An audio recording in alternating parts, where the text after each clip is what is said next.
Kalau sabu berdampak pada tindakan kriminal. Kalau ganja nggak ada dampaknya pada kriminal. Di kampung kami di Simalungun, Saribudolok namanya. Pada waktu itu pertanian paling bagus ini di gugus pangan ini. Ternyata ganja cara terbaik melindungi tanaman dari virus-virus itu. Dan ganja makanan ternak untuk cepat besar. Berarti ketahanan pangan. Mengapa dimusuhi ganja medis? Pimpinan dan anggota Komisi 3 yang saya hormati, BNN dan seluruh jajaran di TV narkoba yang saya hormati. Saya ingin pimpinan mengingatkan kita dulu semua. 5 tahun yang lalu, Komisi 3 telah berupaya semaksimal mungkin menuntaskan penggabungan 2 undang-undang ini. Tapi pemerintah lempar anduk waktu itu. Sehingga nggak jadi. Terutama undang-undang psikotropika. Hari ini kita mulai lagi. Saya usul pimpinan, daripada nunggu pemerintah, kita usul ini menjadi inisiatif dari DPR, biar cepat. Kalau dia dari pemerintah, 8 dim dari praksi. Tapi kalau dari DPR inisiatif, 1 dimnya dari DPR, 1 dari pemerintah. Jauh lebih cepat. Ini taktis saja. Yang kedua, kita tidak sedang rapat kerja untuk mengawasi, tapi izinkan saya memberi apresiasi untuk 2 naskah presentasi ini. Bagus sekali, terima kasih. Tapi saya ingin menyampaikan banyak pertanyaan untuk dijawab nantinya pimpinan diundang lagi agar dengan data datang kemari. Karena kalau kita bikin undang-undang baru dengan mengubah yang lama menjadi yang baru, ada 2 kemungkinan. 1, pengalaman panjang sekali. 1 lagi, membaca ke depan kayak apa jadinya. 2 ini digabungkan. Saya membayangkan teman-teman dari Polri akan ada data berapa ribu polsek kita, berapa ratus polres kita, berapa puluh polda kita yang punya karakter sendiri-sendiri tentang pengalaman menangani narkoba ini. Itu sedap sekali. Dan itulah materi yang mau kita bahas di dalam undang-undang ini nanti. Contoh ini yang saya mau sebut sajalah. Di kampung kami di Tanjung Balai, itu cerita tentang sabu. Mengapa nggak habis-habis? 1 kilogram sabu, ini hasil riset kecil-kecilan saya di rumah-rumah aspirasi kami. Harganya 1 miliar. 1 gram itu 1,2 juta. Paket terkecil 50.000 per 3 kali hisap. Upah gendong 30-60 juta per kilogram. Jadi harganya melonjak tajam dari mulai pinggir laut sampai nanti naik. Misal, dari Tanjung Balai saja 350 juta. Naik ke kisaran hanya 10 menit jadi 450 juta. Naik lagi ke tebing tinggi jadi 500 juta. Masuk ke Medan sudah 1 M. Maksud saya, inilah problem tuh. Kalau begitu pasalnya mau kita apain? 1. Yang kedua, Kementerian Kesehatan berkali-kali ingkar dan melawan Mahkamah Konstitusi. Mahkamah Konstitusi memerintahkan pemerintah untuk bikin riset tentang ganja medis. Nggak pernah dilakukan.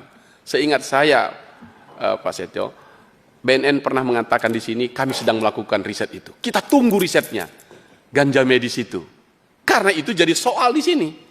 Sehingga, kalau misalnya ada lagi riset nih, riset lah, kalau paling gampang. Kalau sabu berdampak pada tindakan kriminal. Kalau ganja, nggak ada dampaknya pada kriminal. Di kampung kami di Simalungun, Saribudolok namanya. Pada waktu itu pertanian paling bagus ini di gugus pangan ini. Ternyata ganja cara terbaik melindungi tanaman dari virus-virus itu. Dan ganja makanan ternak untuk cepat besar. Berarti ketahanan pangan. Mengapa dimusuhi ganja medis? Karena itu pimpinan, saya bertanya kepada BNN dan juga teman-teman ini. Saya izinin bertanya nih, nanti dijawab.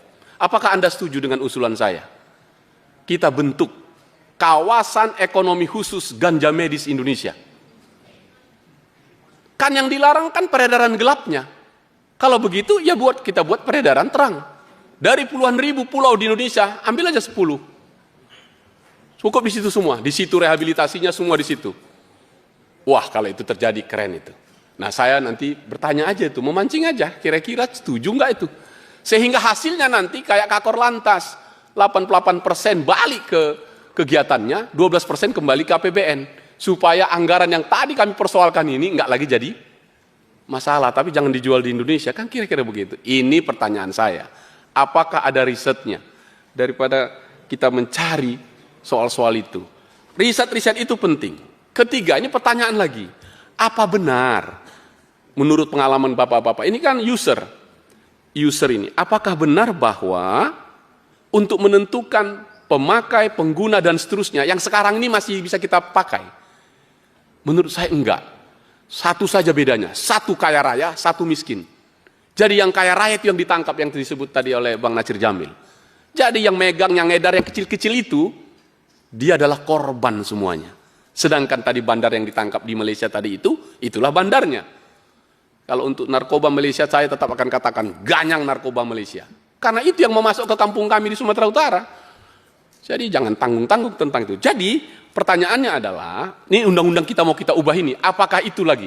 Udahlah, janganlah karena tadi 2 gram, 3 gram, 4 gram tadi. Enggak itu lagi urusan kita. Urusan kita, orang kaya raya melawan hukum, mengorbankan anak manusia. Terima kasih ini Pak Kepala BNN ya. Agustus yang lalu, Presiden Prabowo meminta persetujuan DPR untuk memberi amnesti dan rehabilitasi terhadap 1.116 waktu itu. Hampir 1.100 sekian itu pengguna narkoba. Saya bermimpi, dan kalau Anda Bapak Ibu setuju, jumlah yang 100, ini yang tahanan ini, mestinya ini udah nggak di situ lagi sebagai pengguna. Saya kasih tahu Pak, KUHP baru kita, itu pendekatannya hak asasi manusia. Pimpinan, saya tanya Bapak-Bapak, waktu Anda membuat BAP, pertanyaan pertama Anda lakukan apa? Siapa namamu? Selesai. Kedua, apakah Anda dalam keadaan sehat? Pasti tidak sehat pengguna itu. Kenapa kalian teruskan? Kenapa nggak direhab? Nah, berarti kesalahan toh? Pelanggaran HAM itu. Karena itu, menurut saya pimpinan, usaha kita mengubah undang-undang ini, pelajaranlah ini. Saya ambil contoh satu lagi. Dampaknya belum diangkat ini. Saya mohon nanti kalau ada datanya, baik BNN maupun Polri. Apa itu? Kan HIP itu juga berakibat dari ini. Saya ingin sebut aja lah angka. Sekali lagi, karena ini Tanah Karo lagi ngetop-ngetopnya nih. Di Tanah Karo ada 374 orang yang kena HIP. Dampak dari ini tadi. Dan ini berarti kan harus pakai data lagi. Apa akibatnya pimpinan? Saya minta nanti mereka datang, bawa seluruh pabrikan farmasi, bawa seluruh penjual apotek di sini, bawa semua yang mengimpor bahan-bahan baku presukor narkoba itu, obat-obatan itu semua. Ayo buka datanya. Data kita ini, maka undang-undang yang mau kita buat ini. Dan BNN, saya minta Anda di paling depan untuk memimpin ini, karena memang ujungnya ke situ. Nah, dengan pertanyaan-pertanyaan singkat saya tadi, pimpinan, terima kasih untuk rapat ini. Untuk berikutnya, mari kita bawa data. Pertanyaan-pertanyaan saya tadi itu, seandainya disetujui, bagus sekali itu. Saya mengusulkan, dan apakah setuju, kawasan ekonomi khusus ganja medis Indonesia. Terima kasih pimpinan. Baik.